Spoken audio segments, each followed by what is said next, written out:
हर हर महादेव। संगत जी, आज हम श्री शिव महापुराण की रुद्र संहिता के षष्ठम खंड की पावन कथा का श्रवण करेंगे। रुद्र संहिता भगवान शिव की महिमा, उनके दिव्य स्वरूप और माता पार्वती सहित उनके जीवन से जुड़े अनेक अद्भुत प्रसंगों का वर्णन करती है। षष्ठम खंड में भी भगवान शिव की महिमा और उनसे जुड़े महत्वपूर्ण प्रसंगों का सुंदर वर्णन मिलता है। तो आइए बिना किसी विलंब के श्रद्धा और भक्ति के साथ इस पावन कथा का शुभारंभ करते हैं।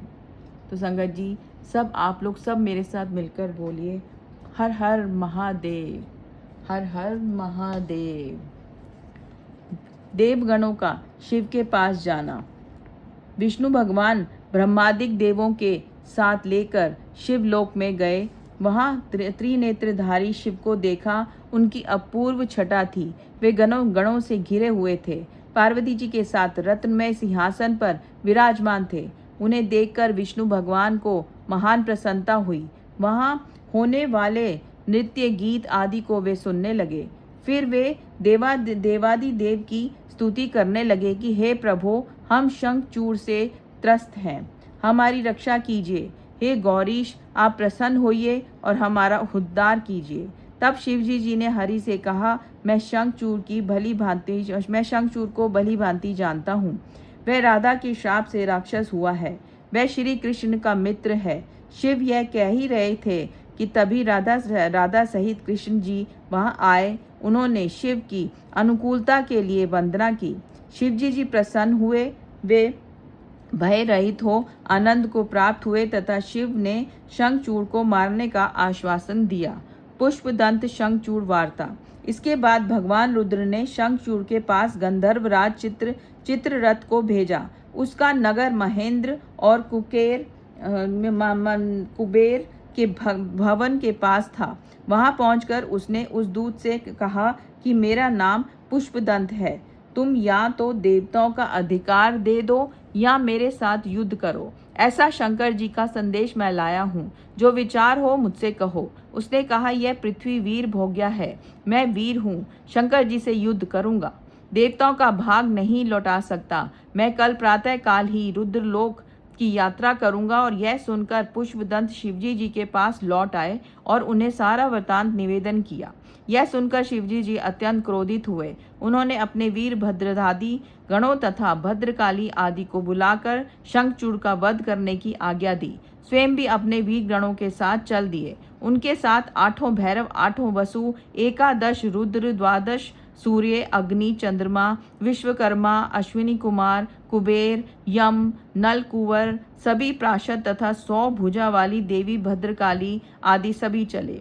काली की जीवा 1 योजन तक लपलपा रही थी। उसके हाथ में खप्पर था। वह आकाश स्पर्शी त्रिशूल तथा 1 योजन लंबी शक्ति लेकर चल रही थी। उसके साथ 3 करोड़ योगिनी थी तथा वे 3 करोड़ डाकिनी थी। चलते चलते चंद्रभागा नदी के तट पर एक मनोहर वट वृक्ष के नीचे शिवजी जी ने अपना आसन जमाया। शंखचूड़ की युद्ध यात्रा।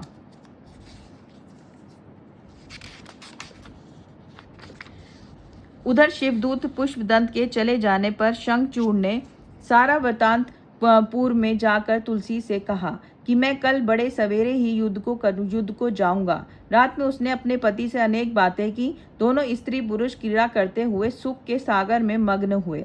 प्रातःकाल उठकर उसने पुत्र को राज्य भार सौंपा और उसे भार्या तुलसी के अधीन किया।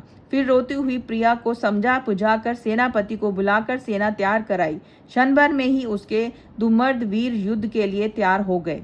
उसने 3 लाख अक्षौहिणी सेना को साथ में ले लिया। उसने भी पुण्य भद्रा नदी के तट पर अक्षयवट के नीचे डेरा डाला। वहां से उसने शिवजी जी की सेना का निरीक्षण किया। तब दानवेंद्र ने शिवजी जी के पास अपना दूत भेजा और कहा कि मैं शंखचूड़ आ गया हूँ, क्या इच्छा है। शिवजी जी ने दूत से कहा कि तुम अपने स्वामी से कहो कि देवताओं से वैर त्याग कर उनसे संधि कर लो। उनका राज्य उन्हें दे दो। प्राणियों का विरोध बुरा होता है। तुम शुद्ध कश्यप की संतान हो। तब दूत ने कहा कि हे प्रभु, आपने जो कुछ भी कहा वह सत्य है, परंतु सारे दोष असुरों के ही नहीं हैं। आप देवताओं के पक्षपाती हैं। आपको ऐसा नहीं करना चाहिए, क्योंकि आप सबके ईश्वर हैं। तब शंकर जी ने कहा कि हम तो भक्तों के अधीन हैं। देव कार्य में युद्ध करने में मुझे कुछ भी लज्जा नहीं है। तब दूत शंखचूड़ के पास गया। शंखचूड़ को शिवजी जी की सभी बातें दूत ने कह सुनाई। शंखचूड़ ने युद्ध को ही उचित समझा और उसने फौरन अपने वीरों को युद्ध की आज्ञा दे दी। इधर सर्वेश्वर शिवजी जी ने भी अपनी सेना और देवताओं को युद्ध के लिए प्रेरणा दी।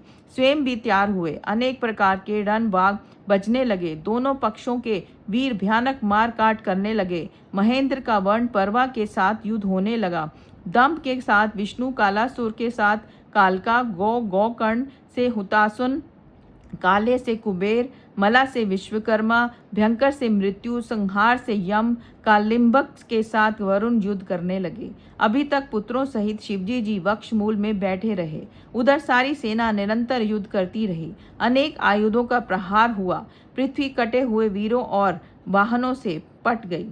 शंखचूड़ का युद्ध। सभी देवता दानवों से पराजित होकर इधर उधर भागने लगे। कुछ भागकर शंकर जी की शरण में गए। तब कुपित हो भगवान युद्ध करने चले। उधर पहुंचते ही सैकड़ों अक्षौहिणी सेना का संहार करने लगे। इधर काली भी अलग अलग दैत्यों का नाश कर उनका रक्तपान कर रही थी। सैकड़ों अश्व, हाथियों, दानवों को काली चबाने लगी। स्कंद ने सैकड़ों बाणों से दानव का संहार किया। जो बचे वे भाग गए। तब अपनी सेना का इस प्रकार संहार होते देखकर स्वयं शंखचूड़ युद्ध करने को तैयार हुआ। वह कान तक खींचकर बाण चलाने लगा। तमाम युद्ध भूमि में अंधकार छा गया। उसकी माया को शिवगण तथा देवता भी नहीं जान सके। उसने स्कंद पर शक्ति का प्रहार किया। स्कंद भयानक युद्ध करने लगे। उन्होंने शंख के रथ का छेदन किया तथा उसके कवच, कुंडल, किरीट, वाहन सभी को छेद दिया। दानवराज ने फिर उच्च शक्ति मारकर उन्हें पृथ्वी पर गिरा दिया। काली उन्हें उठाकर शिव के पास ले गई। शिवजी जी ने उन्हें जीवन दान दिया। वे फिर उठकर युद्ध करने लगे। वीरभद्र शंखचूड़ का भारी युद्ध हुआ। दोनों पक्षों में घोर संग्राम हुआ। काली दानवों का चर्वण करने लगी। भद्रकाली शंखचूड़ युद्ध। देवी ने युद्ध में भयानक सिंहनाद किया। कितने ही दानव मूर्छित होकर गिर पड़े। विकराल दांतों वाली चंडियां वीरों का रक्तपान करने लगी। देवताओं के दल में भारी कोलाहल होने लगा। शंखचूड़ ने स्वयं काली के साथ युद्ध किया। काली ने बाणों की वर्षा की। शंखचूड़ ने उन्हें शांत कर दिया। तब काली ने नारायण शास्त्र चलाया। तब दानव वेद रथ से उतरकर उस अस्त्र को प्रणाम करने लगे। इस प्रकार वह अस्त्र स्वयं ही शांत हो गया। तब देवी ने ब्रह्मास्त्र छोड़ा। दान वेद उससे भी बच गया। देवी उसके बाणों का चर्वण करने लगी। काली ने घोर गर्जन किया। इससे दानव भयभीत होकर भागने लगे। तब काली ने पाशुपत अस्त्र का प्रयोग किया, किंतु आकाशवाणी ने उसे रोक दिया, क्योंकि उसकी मृत्यु इससे नहीं लिखी थी। फिर भद्रकाली 100 लाख दानवों को चट कर गई। वह शंखचूड़ को भी खाने के लिए दौड़ी। तब दानवेंद्र ने उसे रौद्रास्त्र से रोक दिया। उससे अनेक अस्त्र शस्त्रों का प्रयोग किया। भद्रकाली ने उसे खंड खंड कर दिया तथा उसके चक्रादि को वह लील गई। फिर शंखचूड़ काली के मुष्टि प्रहार से 7 चक्कर खाकर पृथ्वी पर गिर पड़ा। देवी ने उसे घुमा घुमा कर ऊपर फेंक दिया, परंतु प्रतापी शंखचूड़ वेग से कूदकर खड़ा हो गया। काली ने सुना कि आकाशवाणी के अनुसार यह दानव शिव के ही द्वार मारा जाएगा। वह वृषभ पर चढ़े शिव युद्ध में जाकर खड़े हुए। उसे देखकर शंखचूड़ ने रथ से उतरकर प्रणाम किया। फिर विमान पर चढ़कर कवच पहनकर धनुष उठाया, युद्ध करने लगा। उसने 100 वर्षों तक शिव के साथ युद्ध किया। परस्पर भिन्न अस्त्रों से वे दोनों लड़ते रहे। काली ने आकर अनेक राक्षसों का श्रवण किया। वीरभद्र और नंदी ने अनेक वीरों को मार गिराया। बचे बचाए दैत्य वीर भाग गए। शिवजी जी द्वारा शंखचूड़ का वध। अपनी सेना को भागते देखकर दानवेंद्र को भारी रोप हुआ। वे मेघवत बाणों की वर्षा महादेव पर करने लगे। वह अदृश्य हो छिपकर भय दिखाने लगा। देवता उसकी माया को समझ नहीं सके। शिवजी जी ने उसकी सारी माया नष्ट कर दी। तब महाबली महेश्वर ने उसके वध के लिए अपना त्रिशूल उठाया। उसका तेज सहन करना तेजस्वियों को भी कठिन था। अतः आकाशवाणी ने उसे चलाने का निषेध किया। आकाशवाणी ने कहा कि आप वेद मर्यादा का नाश ना करें। उसके पास जब तक विष्णु का कवच और पतिव्रता स्त्री है, वे तब तक इसको ना तो जरा है और ना मृत्यु है। तब शिवजी जी ने त्रिशूल रोक लिया। फिर शिवजी जी की इच्छा से विष्णु वहां आए। उन्होंने वृद्ध ब्राह्मण का वेश धारण करके उससे भिक्षा मांगी। शंखचूड़ से उन्होंने कवच मांगा। दानवराज ने वह दे दिया। फिर वे उसी रूप में उसकी स्त्री तुलसी के पास पहुंचे। माया विशारद विष्णु ने उसके साथ विहार किया। समय पाते ही शिवजी जी ने एक विजय नामक शूल असुर पर चलाया, जिससे उसका संहार हो गया। तभी आकाश में दुदुम्बी बजने लगी, फूलों की वर्षा होने लगी। शंखचूड़ भी शाप मुक्त हो गया। उसकी हड्डियों से एक प्रकार की शंख की जाति पैदा हुई। तुलसी शाप वर्णन। नारायण भगवान ने देव कार्य के लिए ब्राह्मण का वेश धरकर शंखचूड़ से कवच मांगा। फिर शंखचूड़ का रूप धारण कर उसकी पत्नी तुलसी के पास पहुंचे। तुलसी ने उन्हें अपना पति जान उन्हें सिंहासन पर बिठाकर चरणामत लिया। तांबूल देकर युद्ध का समाचार पूछा। तब विष्णु ने बताया कि हे प्रिय, ब्रह्मा जी के द्वारा हम दोनों में संधि हो गई है, अतः शिवजी जी लौट गए तथा मैं भी आ गया हूँ। फिर उन्होंने वृंदा के साथ रमण किया। भोग के समय तुलसी ने उन्हें अन्य पुरुष जाना तथा श्राप देने को तैयार हुई। तब विष्णु शाप के भय से अपने रूप में प्रकट हुए। तुलसी अपना पतिव्रत भंग जान क्रोध पूर्वक उनसे बोली कि हे विष्णु, तुम में दया नहीं है। तुम्हारा मन पाषाण के तुल्य है। तुम पत्थर हो जाओ। तुम्हें दया का सागर कहना व्यर्थ है। तुमने छल पूर्वक अपने भक्त का ही वध कराया है। इस प्रकार कहकर विलाप करने लगी। उसके विलाप को सुनकर विष्णु भगवान ने शिवजी जी का स्मरण किया। वहाँ शिवजी जी प्रकट होकर उसे संसार की नश्वरता को समझाने लगे। उसे उसकी तपस्या का फल दिया। उससे कहा, तुम दिव्य रूप धारण कर बैकुंठ में श्री हरि के साथ रमण करो। एक रूप से नदी तथा दूसरे से तुलसी नामक वनस्पति बनोगी। क्षीर सागर में की तुम पत्नी भी होगी। इस प्रकार तुलसी को समझा कर कहा कि तुम्हारे शाप से विष्णु भगवान भी शीला बनकर तुम्हारे गंडकी नदी के जल में रहेंगे। उस शीला को अनेक कीड़े काट काट कर चक्र के निशान बना देंगे। तब हमको शालिग्राम कहा जाएगा। ऐसा कहकर शिवजी जी अंतर्ध्यान हो गए।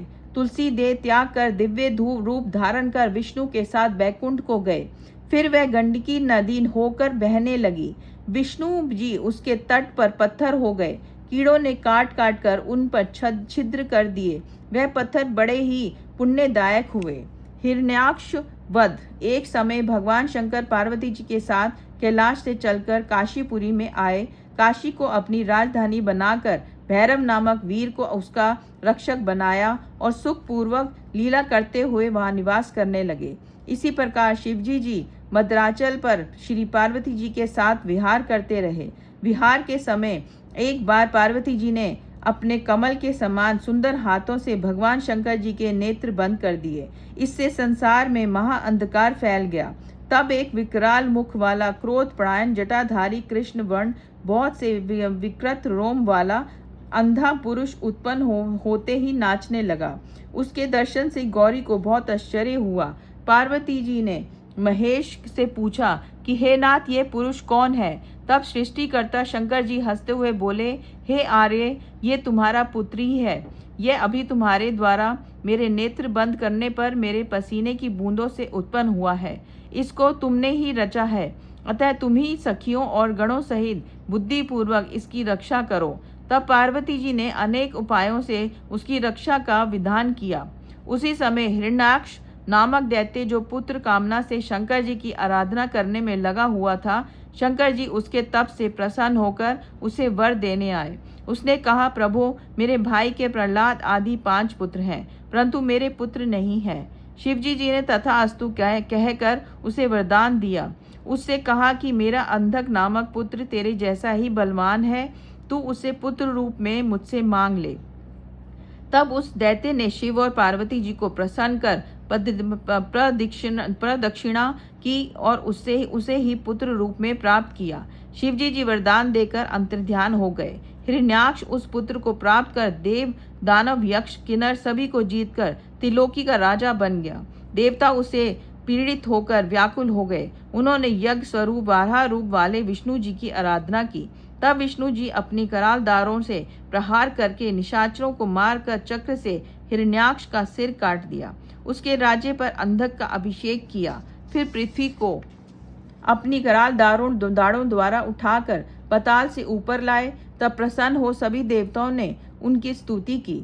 हिरण्यकशिपु वध 12 रूप धारणी विष्णु ने जब हिरण्याक्ष को मार डाला, तब से ही उसका भाई भी हिरण्यकशिपु विष्णु जी से वैर करने लगा। इसके बाद उसने मद्राचल में की एक गुफा में जाकर एक पैर के अंगूठे से खड़े होकर ऊपर को भुजाएं उठाकर घोर तप किया।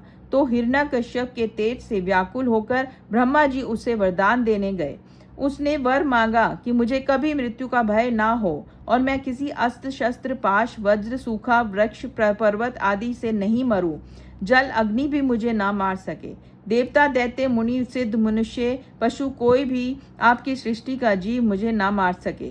स्वर्ग में, पाताल में, बाहर, भीतर, रात दिन में कभी ना मरूं। ब्रह्मा जी से प्रसन्न होकर कहा, ऐसा ही होगा। पुनः वह उठकर 40,000 वर्ष तक राज्य करने के लिए असुरधिपति बन गया। वह राज्य पाकर उन्मत्त हो त्रिलोकी को भस्म करने लगा। सभी त्राही त्राही करने लगे, सभी धर्मों का नाश करने लगा। तब इंद्रादिक देवता ब्रह्मा जी के साथ विष्णु जी के पास क्षीर सागर में गए। उनको अपना सारा दुख सुनाया। विष्णु जी ने उसके वध करने का आश्वासन दिया। तब से नरसिंही रूप धारण करके उस दैत्य की नगरी में गए। वहां सभी राक्षसों का वध करके वे निर्दयत्व इधर उधर घूमने लगे। प्रहलाद ने उनकी बड़ी प्रशंसा की। पिता से कहा कि आप इनकी शरण में जाइए, परंतु वह उन नरसिंह से युद्ध करने लगा। बड़ा भयंकर युद्ध हुआ। नरसिंह के आगे उसकी एक ना चली। नरसिंह ने उसे जंघाओं पर रखकर उसके मर्म स्थानों को नखों से विदीर्ण कर दिया। प्रहलाद को उसके राज्य पर अभिषेक किया। इस प्रकार रुद्र से अंधक का जन्म, हिरण्यकश्यप का वध, प्रहलाद की राज्य प्राप्ति आदि कथाएं तुमको सुनाई। अब आगे अंधक की कथा और सुनिए।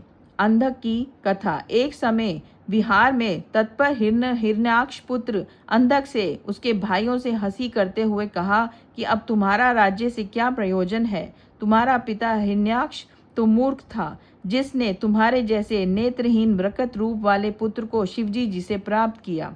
तुम राज्य पाने योग्य कदापि नहीं हो। भला कहीं दूसरे से उत्पन्न हुआ पुत्र भी राज्य का भागी हो सकता है?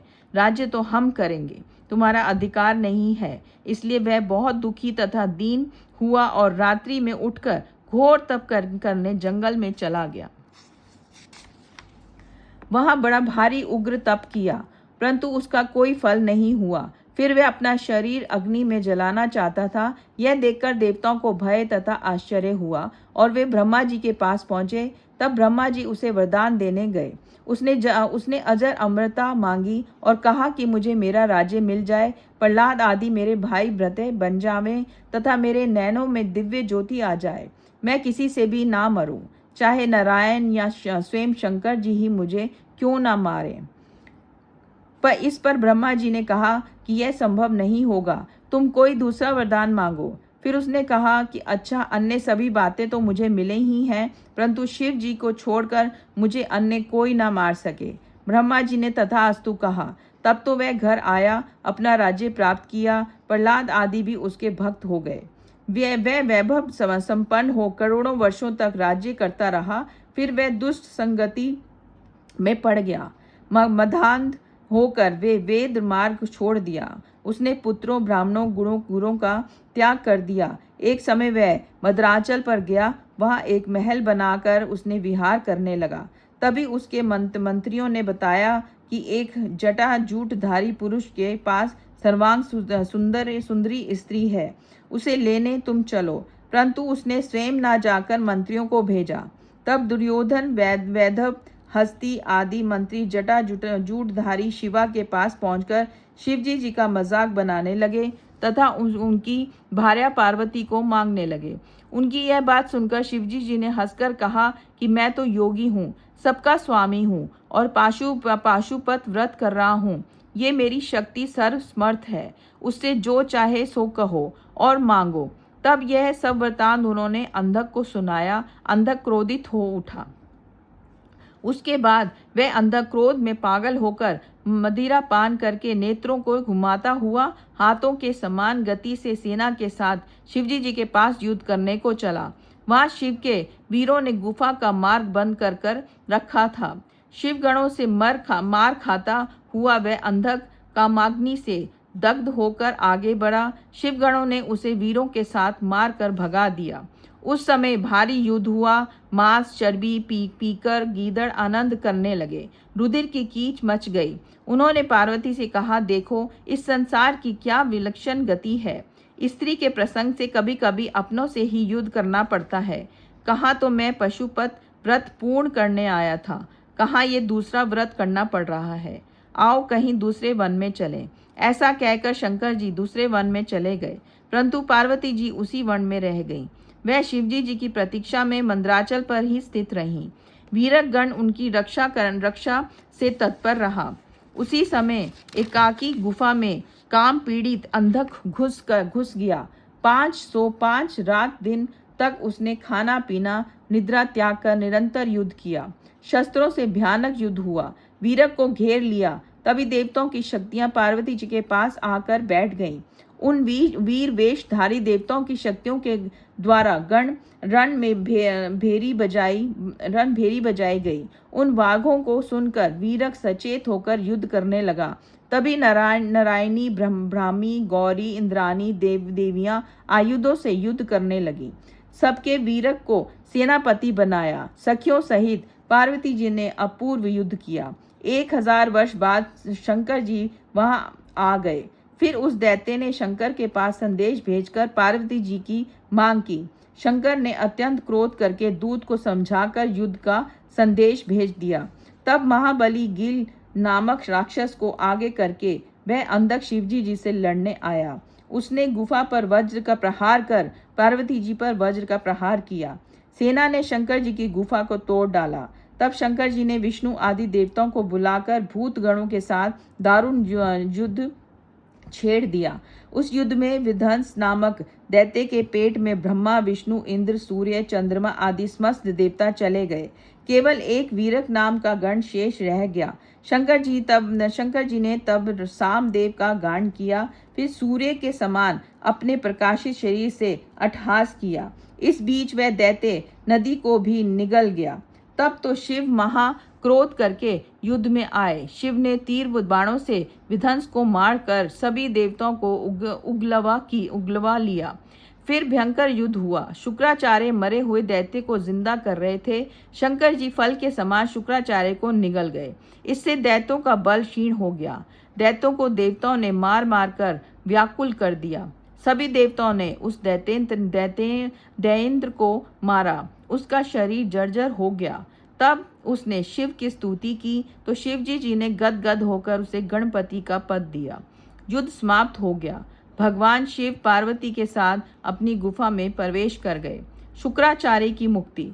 शिवजी जी के मुख से उद्रस्त शुक्राचार्य बाहर निकलने का बड़ा भारी प्रयत्न करने लगे।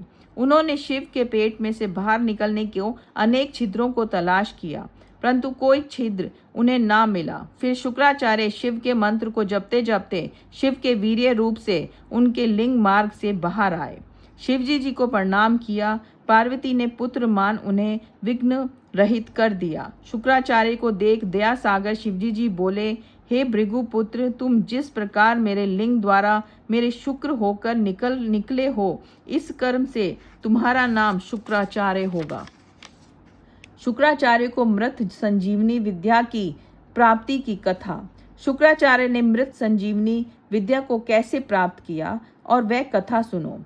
पहले की बात है कि शुक्राचार्य ने वाराणसी में जाकर विश्वनाथ का ध्यान करके भारी तप किया। वहां उनका ज्योतिर्लिंग स्थापित करने एक सुंदर कूप का निर्माण कराया। फिर एक द्रोण 32 सेर पंचामृत से शिवजी जी को 1,00,000 बार स्नान कराया। सुगंधित द्रव्य तथा कमल पत्र पुष्पों से शिव का पूजन किया। शिव सहस्त्र नाम तथा दिव्य स्त्रोतों से शिव का पूजन किया तथा प्रार्थना की कि फिर हजारों वर्षों तक अपने चंचल चित्त को शिवार्पण करके शुद्ध किया। फिर शिव ने प्रकट होकर उन्हें वर मांगने को कहा। शुक्र जी ने पुलकित हो शिव को प्रणाम किया, अंजलि बांधकर शिवजी जी की स्तुति की तो शिवजी जी ने वरदान में मृत संजीवनी विद्या दी, जिसके द्वारा तुम मरे हुए प्राणियों को पुनः जीवित कर दोगे। इस सत्येश्वरी विद्या के प्रभाव से तुम जो इच्छा करोगे वह सभी कार्य पूर्ण होंगे। तुम मेरे प्रभाव से सूर्य से ही ऊपर विलभ तारा बनकर चमकोगे। तुम्हारे उदय होने पर सभी विवाहादि मांगलिक कार्य होंगे। इस प्रकार वर देकर शिवजी उस पार्थिव लिंग में ही लय हो गए। इस प्रकार शिवजी जी ने शुक्र जी को मृत संजीवनी विद्या मिली थी। बाणासुर आख्यान। व्यास जी बोले, हे सर्वज्ञ सनत कुमार जी, आपने शिवाणु ग्रह की यह बड़ी ही सुंदर कथा सुनाई। अब बाणासुर को गाणपत्य पद की प्राप्ति की पावन कथा सुनाइए। यह सुनकर सनत कुमार जी बोले, मरीचि के पुत्र कश्यप जी हुए। उनके दक्ष की 13 कन्याएं पत्नी थीं। उनमें बड़ी जो दीति थी उसके दैत्य उत्पन्न हुए। शेष पत्नियों के देवताओं की उत्पत्ति हुई। दीति के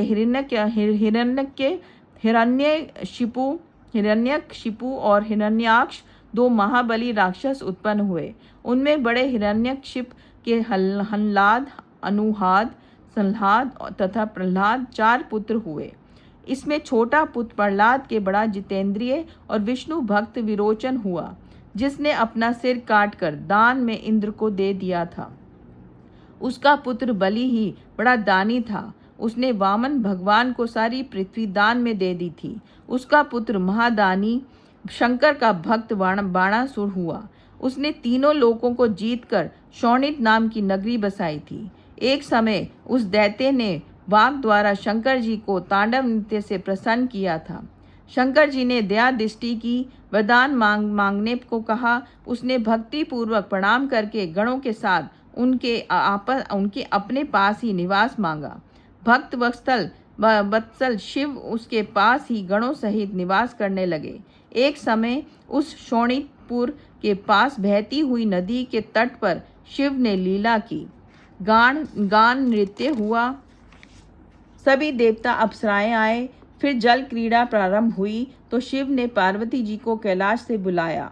तब अप्सराओं ने विचार किया कि जब तक पार्वती जी नहीं आती तब तक कोई भी स्त्री यदि शिव के पास जल क्रीड़ा करेगी तो शिवजी जी उसे सर्वोत्तम संतरी का पद देंगे।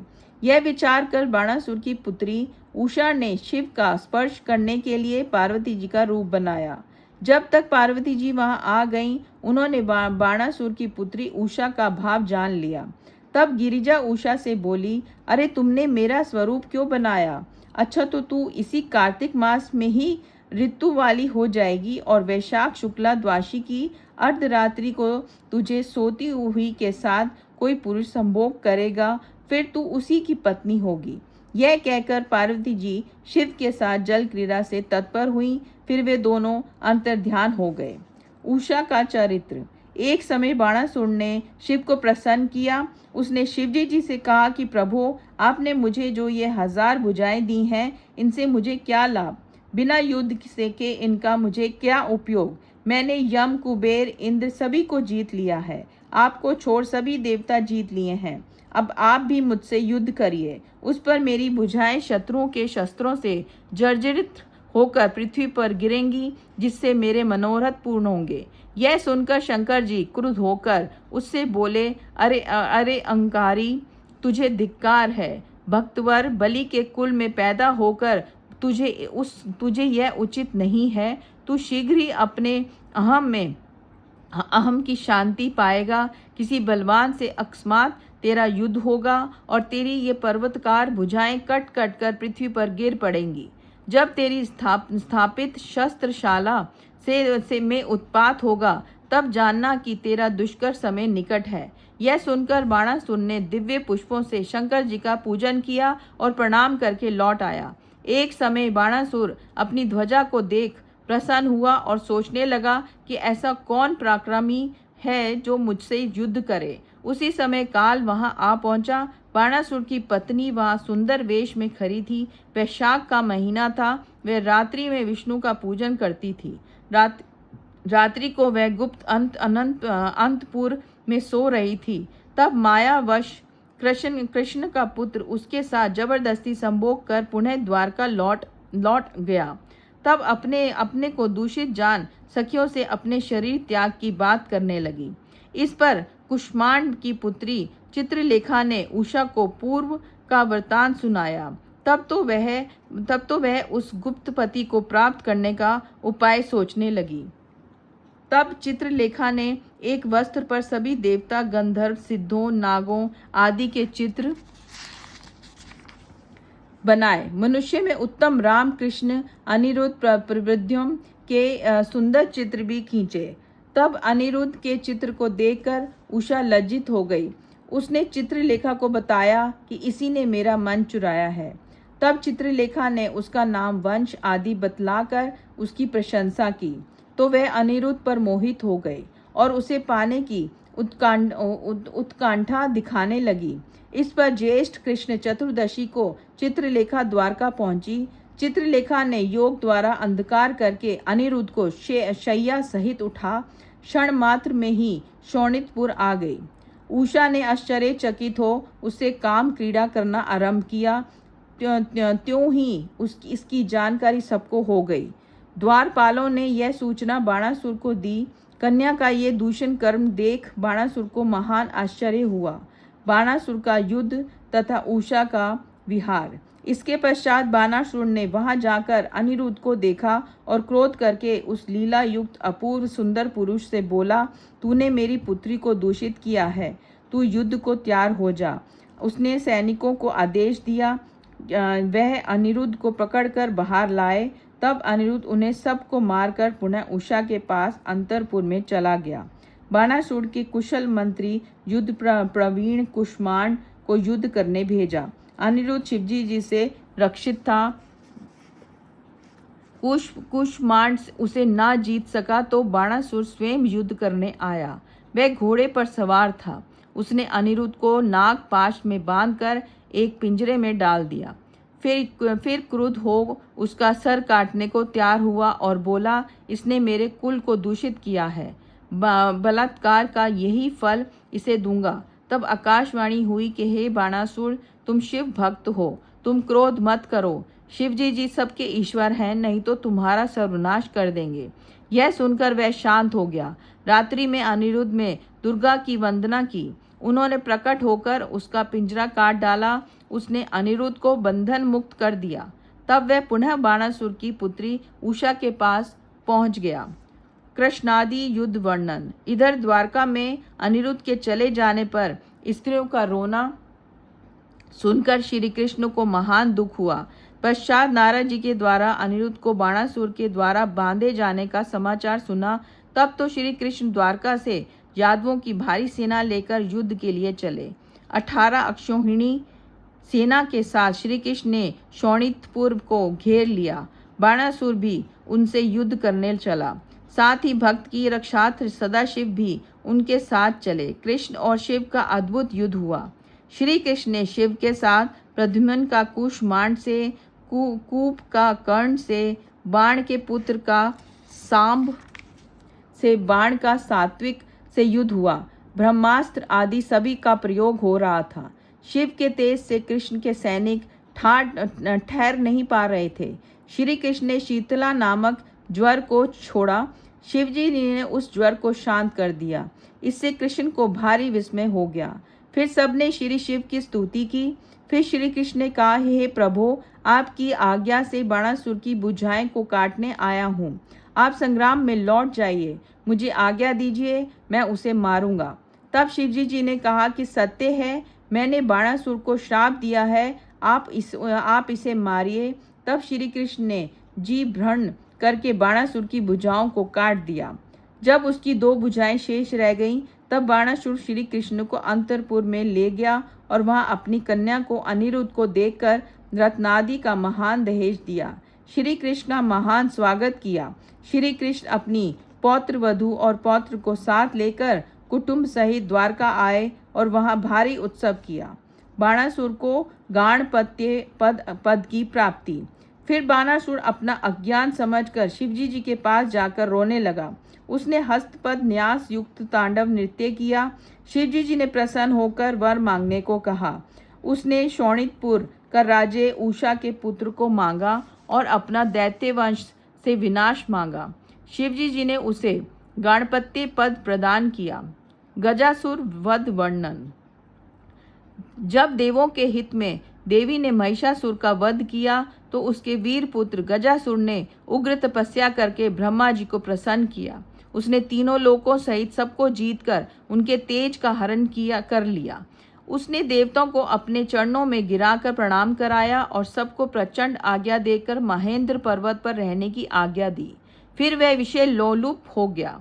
शास्त्रों का उल्लंघन करके ब्राह्मणों तपस्वियों को कलेश देने लगा। तब शिवजी जी की शरण में सभी इंद्रादिक देवता गए। शिवजी जी त्रिशूल लेकर उसे मारने चले। शिवजी जी ने त्रिशूल से उस दैत्य का सर काट दिया। फिर उसने शिवजी जी की स्तुति की। तब तो शिवजी जी वरदान देने लगे। उसने वरदान मांगा कि प्रभो, यदि आप मुझ पर प्रसन्न हैं तो मुझे मेरे चर्म को अपना ओढ़ना बनावे।